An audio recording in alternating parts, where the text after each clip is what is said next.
and fears, but I'm also quite keen to hear how they feel that employers, that businesses should play a role, should seize the moment in making a better economy and a better society in the decade ahead.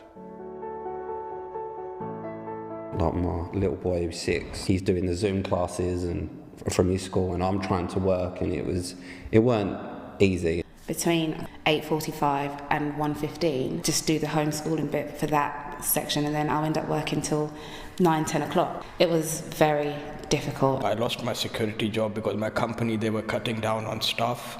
So I had to choose a different job for myself, because at the end of the day I had to feed my family and myself. There was a massive emphasis on charity, like restaurants just handing out food free for those that are struggling, shops that were actually getting rid of some clothes that families could come and take. I worked for a company where before you could work from home, but it was not something they really wanted you to do. But then they actually recognised that we did so well working from home, they gave people the opportunity to actually change their contract.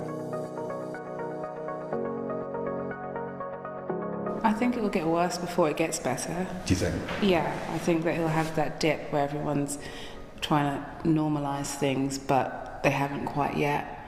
And then once we get the hang of everything and then everyone's back in work gradually, then it will get back to where it was previously.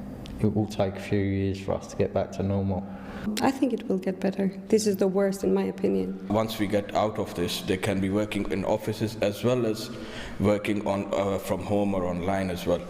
So that can actually help boost up the sales and profits over the next coming years.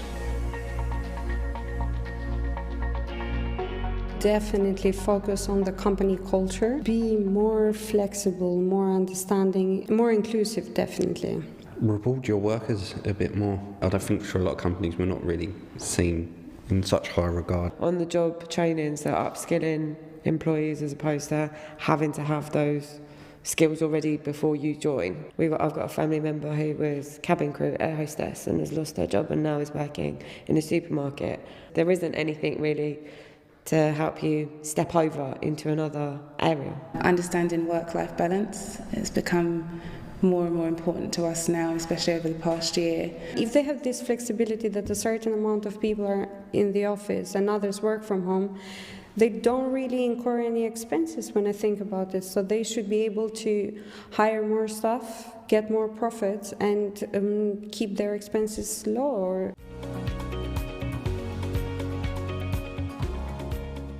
I think it's almost down to the government to make sure that a lot of these companies that have lost absolute millions don't go under. We do need to get things back up and running. We've got to get things open. Get back to normal, and ensure that, like you said, the businesses are up and running. The government needs to invest. The money is there. Governments, they need to join hands with businesses, and if we want to get out of it, we all have to work together. Maybe even help people start up a new business. You know, there's probably opportunities that have come from this where people can work from home even more. If you could make one change to the country or the economy or your workplace, if you could make one thing better now, what would it be?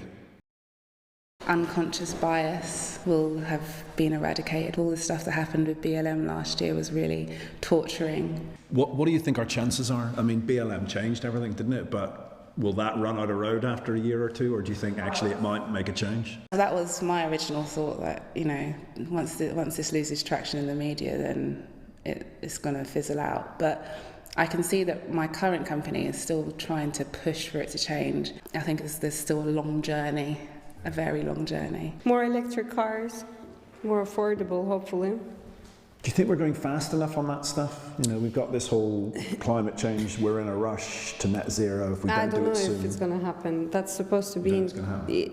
I don't know if it's going to happen by 2050. I highly doubt it. But if it happens, it would be very good.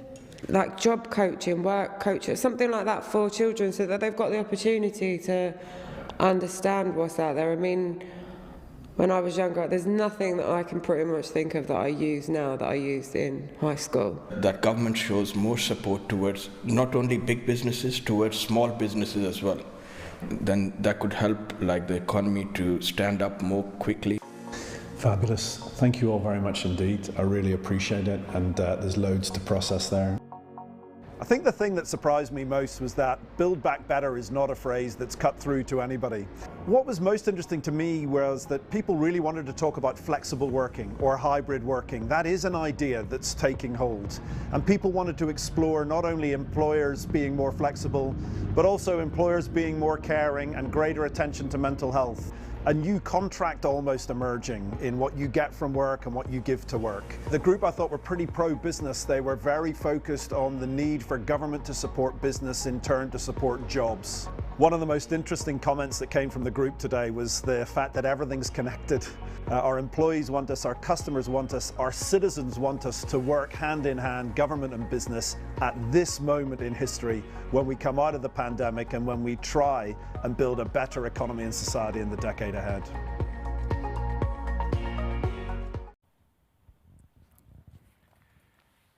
Good morning. I'm Karan Lord Bellamoria, President of the CBI, the Confederation of British Industry.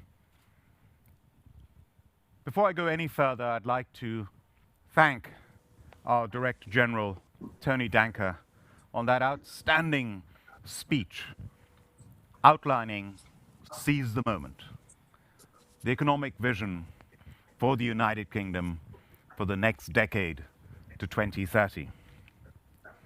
And this film that we've just watched really does set us up for a great discussion. And what a demonstration of the relevance of today's work. But this is the right idea, right now, and a moment in time.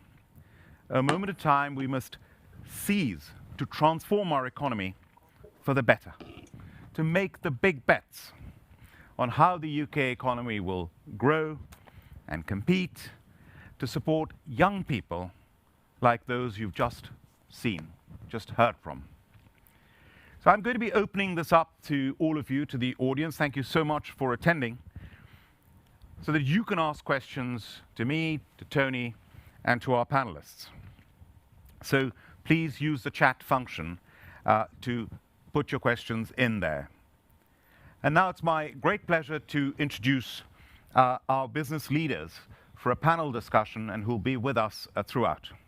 So we have firstly Keith Anderson, the Chief Executive of Scottish Power, based in Glasgow, integrated energy company. Keith, welcome and good to see you, albeit virtually. Also have with us Joanna Swash, the Chief Executive of Moneypenny, the UK's leading provider of outsourced telephone and web-based communications. So Joanna, welcome. And Dr. Nick Kotecha, OBE, founder and chair of Morningside Pharmaceuticals, medicines manufacturer and distributor and pharmacy chain based in Loughborough in the Midlands. Morning. So welcome, Nick. So I'm going to start with a general question to all of you in turn. What are your thoughts on the overall approach being advocated by the CBI? What can a powerful economic vision bring to the country from your point of view? So may I start with you first, Keith, if you could answer that question. Thank you. Yeah, sure. Look, thank you, and then thanks for letting me take part today. Yeah, I think the overall approach from the CBI is absolutely right, and I think the bit I particularly like is positioning business as being much more than just about investment, and investment in projects and investment in infrastructure. And I think it's really, really important to show and demonstrate that business is about people, it's about jobs, it's about opportunity, it's about the future, it's about communities, it's about making friends. Business is an integral part of our society, and therefore, if we as a country want to build back better, if we as a country want to move to seize the moment, business has to be absolutely at the heart and the centre of that. I think, obviously, as a company, Scottish Power, we're very, very focused on net zero. We've been focused on it for the last 20, 25 years in terms of trying to help decarbonise the economy, and we want to keep doing that. And for us, again, how we do that going forward is it involves citizens, it involves people much more than ever before. The bits that we could do, the easy bits that we could do, we've done. And now we're into looking at what do we do with transport, what do we do with heat, what do we do with food production, what do we do with the way we run our companies, the way we live our lives. And this becomes much more a conversation about business, government, about people, about society, all working together. And therefore, I think just it links so nicely with the whole theme of seize the moment. I think the other big important message for me is we need to keep looking at all of these things as an opportunity, not a challenge. There's massive opportunities out there for the future of the UK, massive opportunities in terms of job creation, new skills, in terms of companies getting involved, all the way down from huge big businesses down to the smallest corner shop in terms of getting involved in the future of net zero and how we make all of those linkages. And I think that becomes really, really critical and really important, because you then create a really, really powerful economic vision for the future, the future of the country. So lots for us to do, massive opportunity, and this year, and I think Tony said it as well, this year to me is about delivery. We've all talked about this. There's lots of people working in the background on policies and frameworks, but this year we have to start delivering. We have to start showing people the size and scale of the opportunity and what it means for them and how they can get involved. And that's all got to be about delivery. Thanks. Keith, thank you so much. That's a great start, great positive start. Joanna, what about you? What are your initial thoughts? Well, good morning, and all of the above, really. And I think the key theme there is it's powerful. It feels powerful to be involved in the moment that we are bringing together government, public sector, private sector, education system, large businesses, small businesses, corporations, to just go and revisit really how our world is and how we can all contribute to that community. We can all learn from each other. We're all really, really good at something, and we're all really, terrible at something, let's face it. So let's just go, share knowledge, be open and honest with each other. And I think that it's the phrase, isn't it? Seize the moment. We've never had this moment before when all these different organisations are saying, how can I change the world and how do I play my part? Excellent. We've never had this moment before. I think that's so, so powerful. Thank you. And Nick, what about you? Well, thank you, and good morning, everyone. Well, I guess it's been a very difficult time for business. If you think the last few years, we've had the whole Brexit with so much uncertainty. We've had COVID over the last 15 months, which has created so much havoc. So to get over that, I think we need to have a plan. We need to have a strategy. How are we going to make a change? How are we going to make things different? I think it was Churchill who actually said it. It said, pessimists look at every opportunity. Sorry, how was it? It was pessimists see. I've forgotten that one. So the main point is that we should be looking at opportunities. We should be looking at it. This is the opportunity. This is our opportunity to seize the moment. This is the chance that we can really make a change immediately, start working together, and really look for the future of business and our communities, which is just as important. Yeah. Well, pessimists see a problem in every situation, and optimists see an opportunity. Opportunity in every problem. That's it. Fantastic. And this is so optimistic, really. But Tony was also very, very frank about where we made mistakes in the past. So this is the time. Thank you. That's a great start. Now, if I may just ask a specific question, Keith, to you. You spoke about how your company for 25 years has been working on net zero, and so the decarbonisation agenda is huge. So first, how can business and government work together to accelerate this race to net zero by 2050?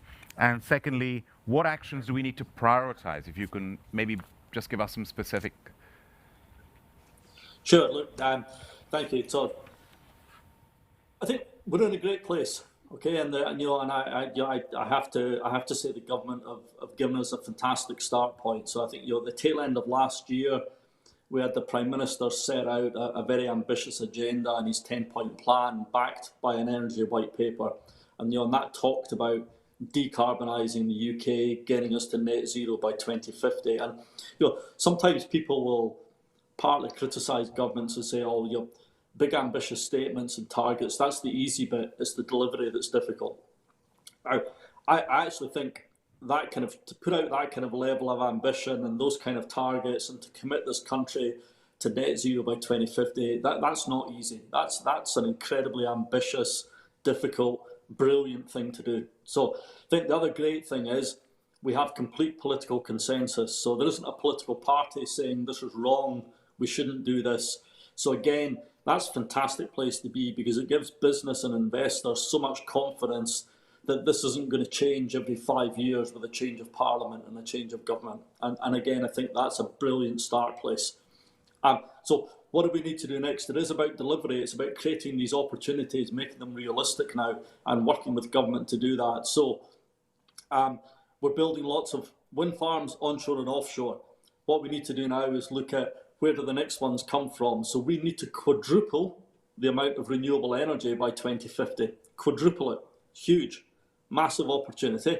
So let's lay out the timeline for it.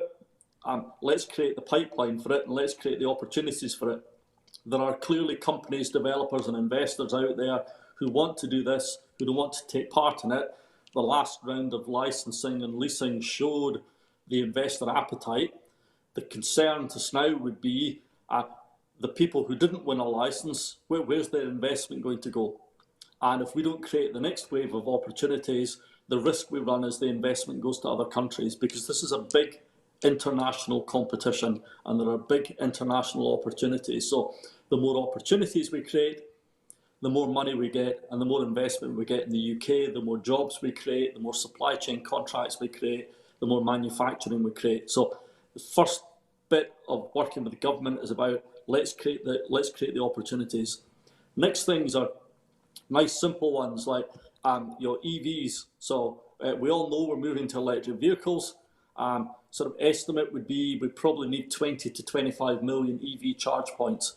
Let's show the roadmap for installation, partly using competition, partly using regulation, and let's start rolling it out and again show that timeline and that map as to how far and how hard we want to push the penetration of EV charge points and all of the investment in the background infrastructure to allow that to happen. Next one, specific, heat. 80% of the homes in this country are heated by burning gas. We need to stop it. We all know we need to stop it. So let's put out the framework, lay out the timeline, and again, you'll see the innovation and the research and development come through that will start to drive down the cost. We saw that being done so brilliantly with offshore wind. And again, I think we can do the same thing with areas like air source and ground source heat pumps. If we show the size of the market, we show the size of the opportunity, investors will come in, innovation will come through, research will come through, we'll drive down the unit cost, and we'll be able to roll this out. So again, set the timeline. And the last one, briefly, hydrogen. Everybody around the world is talking about a hydrogen economy. The UK, we're all talking about a hydrogen economy. Faster we move, the more benefit we'll get from it. So again, let's lay out what do we mean by creating a hydrogen economy. Are we doing this for decarbonisation of industrial process? How do we get it set up? Let's line up the first set of projects. Yes, they'll require some grant funding. Yes, they'll require some support, but we can then create a framework that will allow investors to come in. It'll allow the innovation to come through. And again, it'll allow us to drive down the unit cost of creating the hydrogen economy. And we've got some great opportunities in the UK, some brilliant places in and around the UK. And I'll confess now, because I'm going to tell you Scotland's the best place for the future of the hydrogen economy, because this is where I live and I love Scotland, and I think we've got a great future with the oil and gas sector in Scotland to create that hydrogen economy as well. And I know there are other parts of the UK that want to drive it forward. But brilliant opportunity, but we need to start laying out the timelines and the frameworks. And that's my ask of government. Once you've got those frameworks in place, once we've got that innovation coming through, once we've got the market mechanisms, the government can step aside. The market will deliver, business will deliver, investors will deliver. So let's get on and create the frameworks, because it's, as I say, there's a lot of international competition out there, a lot of other countries wanting to do the same thing. Speed is of the essence. Thank you. Thank you very much. I love Scotland as well. We all love Scotland. And thanks, Keith. That was absolutely brilliant. And really the message that's come through very clearly is now's the time for action. And you've been very specific about the sort of actions that we can do. CBI was proud to chair the Heat Commission, one of the topics you spoke about and that's fantastic. Joanna, if I come to you now, what will growing SMEs make of this? I mean, some of the challenges around decarbonisation, global trade, or employee well-being can seem daunting for a smaller business. What are your views? I mean, you run a very successful business in Wales. I think it's daunting for everybody, because if you look at the overall big picture and look at things in the whole, you know, we're trying to change the world, and that actually needs breaking down, doesn't it, into smaller activities, so that individual businesses in individual sectors, in their own moment and in their own timeline of their business, can see what are the actual tangible things that I could be doing right now in my business that will make a difference. There's no big one magic button that we can all go and press and everything's better. It's about having a plan, having some timescales, and just making small incremental changes for everybody, so that we can move towards this world where all of those different pillars, whether it's the government's plan, the CBI's plan that we're talking about now, that we can all have an impact onto that overall feeling. From an SME perspective, we need to turn it into common language that we can all understand with actionable items. Again, thank you. Again, action. That's what we're talking about. Thank you so much. And Nick, what about you? I mean, we're seeing real lifetime now the benefits of government and business working together. The word collaboration has been a really important word throughout the COVID crisis. The vaccines has been all about collaboration. So what are the lessons of this UK success story, the vaccines, for example? I mean, this is your industry. How can we apply that more broadly between business and government? I think it comes down to three words: collaboration, innovation, and adaptability. So if you think at how the vaccine works, it usually in my sector, in life sciences, it takes us 5 to 10 years to actually develop a vaccine. Here we managed to do that in 9 months, and that was only possible through collaboration, through government funding, through academia, through private sector with AstraZeneca, all working together. But it didn't just stop there. It was the innovation bit, the actual science, technology that created that vaccine. And then it went, just talking about the Seize the Moment agenda, it went regional. It wasn't then just about the vaccine. It was then going to all our universities, hospitals around the UK, carrying out clinical trials and working with our fantastic medics to actually make sure that that vaccine was safe. And then, of course, it was global, because as soon as you have that type of knowledge base, we need to know about different variants. We've got a fantastic human genome system here. We're talking to different partners around the world to make sure this vaccine is safe and available for the UK as well as the rest of the globe. So you see all of those things coming in. So collaboration is incredibly important, and it's got to be from our universities, our academics, private sector and government working together. And we've seen very quickly in 9 months how that really works. Absolutely incredible. I mean, I think the whole world has marveled at what we've achieved, and it's something to be very proud of as a country. So we're going to have more time to have a discussion, but now I'm really thrilled that our Chancellor, Rishi Sunak, has actually got a special message for us today for Seize the Moment. And